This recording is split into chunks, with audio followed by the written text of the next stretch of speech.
கிழக்கு பார்த்த வீட்டிற்கு ஈஸ்ட் ஃபேசிங் ஹவுஸ், அதில் முன்முகப்பு ஃப்ரண்ட்டு கிழக்க பார்த்த வீட்டிற்கு ஈசான மூலையும் அக்னி மூலையும் முன்முகப்பில் வரும்.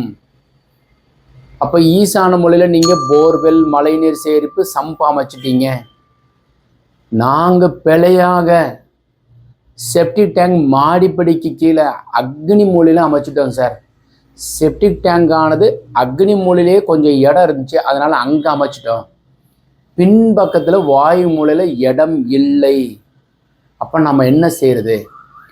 வீட்டிற்குள் வாயு மூலையில் நீங்கள் கழிவறைக்கு கீழே செப்டிக் டேங்க் போடலாம். என் மதுரையில் நிறைய கன்ஸ்ட்ரக்ஷன் டவுனுக்குள்ளே பண்ணும்போது அது செப்டிக் டேங்க் அமைப்போடு இருக்கிற மாதிரியான வளர்ச்சி கொண்ட பகுதி வில்லாபுரம்ங்கிறது. அந்த பகுதியில் முன்முகப்பு ஈஸ்ட் ஃபேஸிங் ஹவுஸு. அப்போ நாங்கள் என்ன பண்ணோம்னா வாயு மூலையில் பின்னாடி இருக்கிற காமன் டாய்லெட் பாத்ரூமுக்கு கீழே போட்டு பைப்லைன் வெளியே கொண்டு வந்துட்டோம்.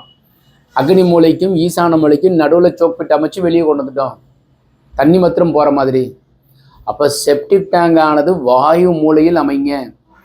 அக்னி மூலையில் அமைத்தால் அக்னி மூலைக்கு உண்டானவர் சுக்கிரன். வீட்டு பெண்களுக்கும் வீட்டில் உள்ள மகாலட்சுமி மனைவிக்கும் கண்டிப்பாக கருப்பை சம்பந்தப்பட்ட பிழை ஏற்படுகின்றது.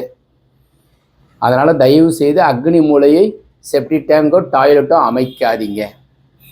இந்த தகவல் உங்களுக்கு பிடித்திருந்தால் லைக், ஷேர் பண்ணுங்கள், கமெண்ட் பண்ணுங்கள், சப்ஸ்கிரைப் செய்து வைங்க. வரைபடம் தேவைப்படுபவர்கள், வரைபடம் திருத்தம் தேவைப்படுபவர்கள் கீழே இருக்கிற நம்பர் கான்டாக்ட் பண்ணுங்கள். வணக்கம்.